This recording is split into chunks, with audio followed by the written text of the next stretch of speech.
കല്യാണത്തിന് നിങ്ങളെ വീട്ടിൽ നിന്ന് ഇറങ്ങുന്ന ഒരു പെൺതരി, ഒരു പെൺകുട്ടി, ഒരു ഉപ്പയും ഉമ്മയും ഏറെ ആഗ്രഹിച്ച് കഷ്ടപ്പെട്ട് ജീവിതത്തിൽ നല്ല ബന്ധങ്ങൾ അന്വേഷിച്ച് ഹലാലായ രീതിയിലുള്ള നിക്കാഹ് നടന്ന് മറ്റൊരാളെ കൂടെ ഏൽപ്പിക്കുകയാണ്.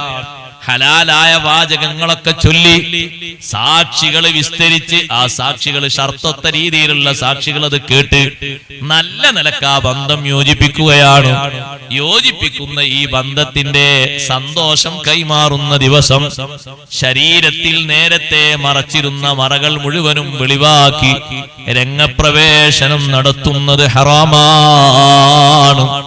അന്ന് കൈ ഒന്നും മറക്കാതെ അല്ലെങ്കിൽ കക്ഷഭാഗം വെളിവാക്കുന്ന രീതിയിൽ, അതേ മാറിടം മറക്കാത്ത രീതിയിൽ തലയിൽ മറക്കുന്നത് തോളിലേക്ക് വലിച്ചിട്ട് തലയുടെ മുകളിൽ ചില പൂക്കളോ ചില മീൻ കോരുന്ന രീതിയിലുള്ള വലയോ മാത്രം തലയുടെ മേലിൽ ഇങ്ങനെ തൂക്കിയിട്ടിട്ട് ഒരാഘോഷം, ഒരു സന്തോഷം എന്ന നിലക്ക് ശരീരത്തിന്റെ വിവിധ ഭാഗങ്ങൾ വെളിവാക്കി ആ ധരിച്ചിരിക്കുന്ന വസ്ത്രത്തിന് നീ 25,000-ഉം 50,000-ഉം 1,00,000-ഉം 1,50,000-ഉം നൽകിയാലും ശരീരത്തിന്റെ ഭാഗങ്ങൾ, തുടിക്കുന്ന ഭാഗങ്ങൾ പുറത്തേക്ക് പ്രദർശിപ്പിച്ചുകൊണ്ടുള്ള ആ വസ്ത്രം അല്ലാഹു നിന്നിൽ നിന്ന് സ്വീകരിക്കൂല.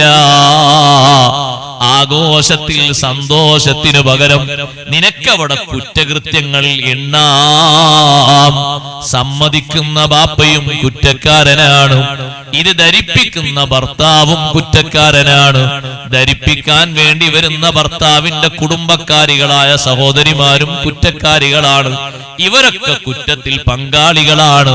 എല്ലാവർക്കും ഇതാണ് ആഗ്രഹം. ഈ ആഗ്രഹം കൊണ്ട് കിട്ടുന്നത് സ്വർഗമല്ല. താല്പര്യങ്ങളെ കൊണ്ട്, ആഗ്രഹങ്ങളെ കൊണ്ട് നരകം നിറക്കപ്പെട്ടിരിക്കുന്നു. പിന്നെ എന്താണ് അവിടെ വേണ്ടത്? അവിടെ നല്ല മറയോടുകൂടെ ഇസ്ലാം നിഷ്കർഷിക്കുന്ന രീതിയിൽ പുറത്തിറങ്ങുകയാണ് വേണ്ടത്. അത് ഉസ്താദിന്റെ പെണ്ണാണെങ്കിലും അല്ലാത്ത ഉസ്താദല്ലാത്ത നാട്ടിലുള്ളൊരു സാധാരണക്കാരന്റെ ഭാര്യയാണെങ്കിലും നിയമം രണ്ടുപേർക്കും രണ്ടല്ല, ഒന്ന് തന്നെയാണ്.